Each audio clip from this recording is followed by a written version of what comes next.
Selamat datang di Pojok Santai. Sebelum Anda mendengarkan audiobook ini, kami menginformasikan bahwa channel ini adalah review audio dari buku yang ada di Indonesia. Untuk membaca keseluruhan buku ini, kami menyarankan membeli buku aslinya di toko buku kesayangan Anda, baik offline maupun online. Keberadaan channel ini dimaksudkan untuk membantu Anda mendapatkan pengetahuan dari buku-buku kesayangan Anda. Jangan lupa untuk subscribe, like, dan komen. Selamat datang di Pojok Santai, channel khusus yang membahas komik dan novel dengan cara asik. Ternyata, ada 2 pusaka di dalam telaga yang akan didatangi Suto. Apa saja? Yuk cari tahu jawabannya di video berikut ini.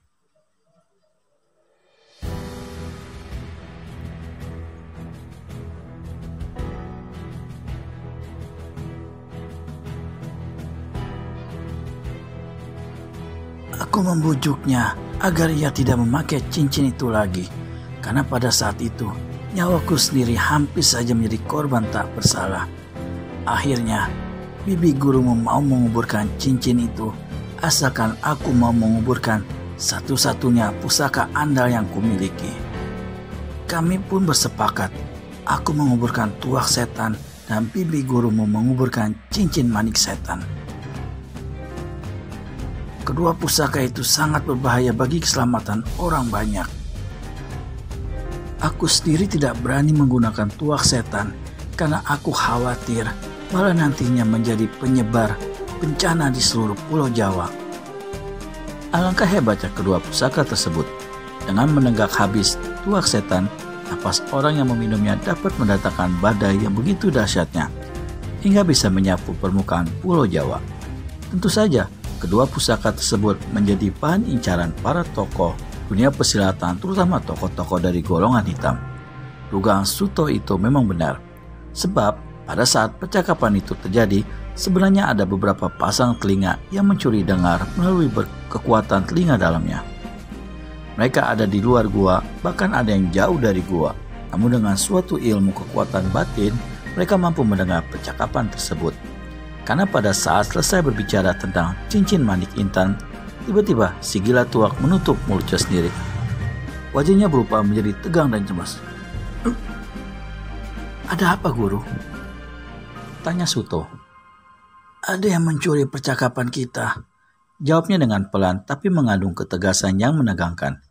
Lalu si gila tuak berkata, "Lekas, pergilah ke telaga manik intan, hancurkan kedua pusaka itu sebelum mereka lebih dulu menemukannya."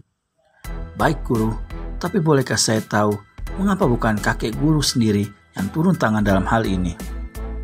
"Kalau aku yang menghancurkan pusaka tuak setan, aku akan mati, karena itu warisan untukku yang tidak kusukai. Tapi jika kau yang menghancurkan, aku tetap hidup. Artinya tidak mati karena hancurnya pusaka tuak setan. Ditambah lagi, aku sudah berjanji pada diriku sendiri tidak akan turun ke rimba persilatan lagi jika aku sudah mempunyai murid tunggal. Aku hanya akan turun kembali ke dunia persilatan jika dalam keadaan yang benar-benar terpaksa demi menyelamatkan banyak manusia. Jadi, kurasa sekarang saatnya kau muncul di permukaan rimba persilatan untuk menjadi wakilku." "Saya mengerti, guru. Kerjakan." Dua perempuan itu bersatu ke belakang secara bersama-sama, bukan karena benturan pukulan mereka, melainkan karena adanya pukulan berbahaya yang dilancarkan dari jarak jauh oleh lelaki bertubuh sedikit gemuk, mengenakan baju merah dan celana hitam, dengan ikat pinggang yang hitam juga itu. Seperti diceritakan sebelumnya, Dewi Murka dan Selendang Kubur sedang berkelahi, mempertahankan keinginan masing-masing untuk menemui si gila tuak.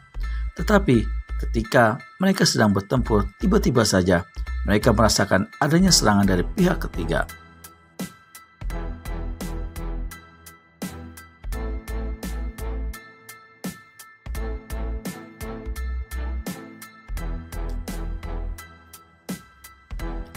"Selendang Kubur, kurasa lebih baik kita bersama-sama menghadapi lelaki Tambun itu. Dan nanti kita bersama-sama saja menghadapi si gila tuak," ujar Dewi Murka mengajak berdamai. Aku mengerti, Dewi. Baiklah, kalau kau menghendaki kita bersatu.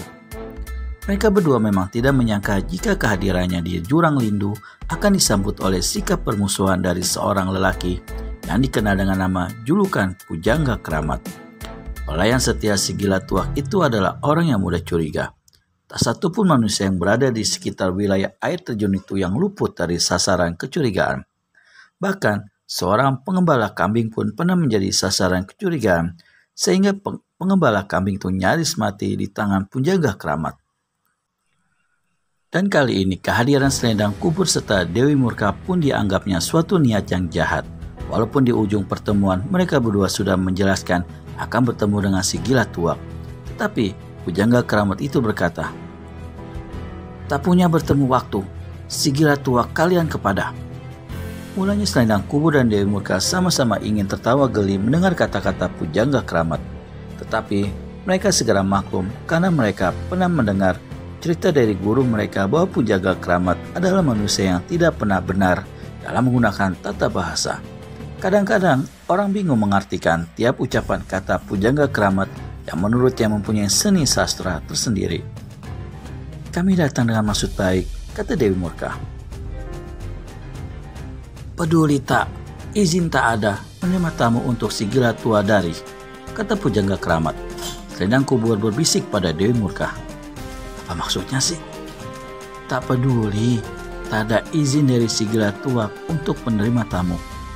"Oh." Selendang kubur manggut-manggut. "Jika begitu, kita desak saja dia dengan rayuan." "Hah, lelaki macam dia sepertinya tak butuh rayuan wanita." Belum sempat kedua perempuan itu berunding lagi, Pujangga Keramat telah berkata dengan nada membentak, "Ini tempat kalian tinggalkan segera. Di sekitar sini, orang tak lain boleh ada. Si gila tuak mendidik sedang muridnya. Kuusir paksa kalian kalau segera tak pergi." "Kami tak akan pergi sebelum bertemu dengan si gila tuak," kata Dewi Murka. Maka menyeranglah Pujangga Keramat dengan pukulan tenaga dalam dari kedua tangannya. Berjumpalitanlah kedua perempuan itu ke belakang. Kini kedua perempuan itu sama-sama rentangkan tangan siap hantamkan pukulan kepak sayap sepasang merpati liar. Pujangga Keramat segera ambil sikap penyamping. Kedua kakinya merenggang rendah dengan kedua tangan diangkat setinggi pundak. Matanya tertuju tajam pada masing-masing perempuan yang bersebelahan itu. Tiba-tiba, kedua perempuan itu sama-sama memutar tubuh satu putaran, dan kedua tangan mereka dihentangkan ke depan dengan keras. Wuk, wuk, tup. Pukulan itu ditahan oleh Pujangga Keramat dengan menggunakan tenaga dalam dari kedua tangannya. Tetapi agaknya, pukulan kepak sayap sepasang merpati liar itu lebih besar kekuatannya sehingga tubuh yang sedikit gemuk dan agak pendek itu terjengkang ke belakang 5 langkah jauhnya. Tubuh Pujangga Keramat bagian hendak terbenam di dalam tanah. Napasnya menjadi sesak, matanya sempat mendelik. Namun buru-buru ia mengeraskan semua uratnya dan melesat cepat dengan menggunakan kedua kakinya.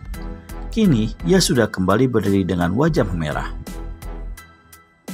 "Gila, cukup hebat juga orang ini.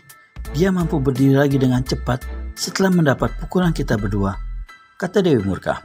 Selendang kubur hanya tersenyum sinis. Segera ia melepas kain selendangnya seraya berkata pelan kepada Dewi Murka, "Biar ku hadapi dia dengan selendangku. Dia perlu mendapat pelajaran yang layak dari selendang ini." Dewi Murka tak memberi persetujuan lewat kata, namun ia melangkah mundur beberapa tindak, membiarkan selendang kubur maju ke depan. Pada saat itu, Pujangga Keramat berkata, "Aku salahkan jangan. Jika melayang, kau punya nyawa. Lagi selingan. Lagi sekali ku ingatkan padamu, dari sini cepatlah pergi." Selendang kubur sempat berpaling ke arah Dewi Murka dan bertanya, "Apa maksudnya sih?" "Entahlah, tak perlu tahu. Serang saja dia." Selendang kubur mengangguk tanda setuju. Ia melangkah maju 3 tindak. Pujangga Keramat pun melangkah maju dengan bersiap mengirimkan pukulannya lewat kepalan tinju yang besar dan kekar. Namun sebelum tangan itu sempat bergerak melancarkan pukulan tenaga dalamnya, selendang putih berkelebat dengan cepatnya, bagai hembusan angin di siang hari bolong. Sret! Ken Selendang menjerat lengan Pujangga Keramat. Bagaimana kelanjutan pertarungan berdebarkan antara Selendang Kubo dengan Pujangga Keramat? Temukan jawabannya di video selanjutnya hanya di channel Pojok Santai. Segera subscribe dan tekan tombol lonceng untuk mendapat notifikasi video terbaru dari kami. Terima kasih dan sampai bertemu kembali.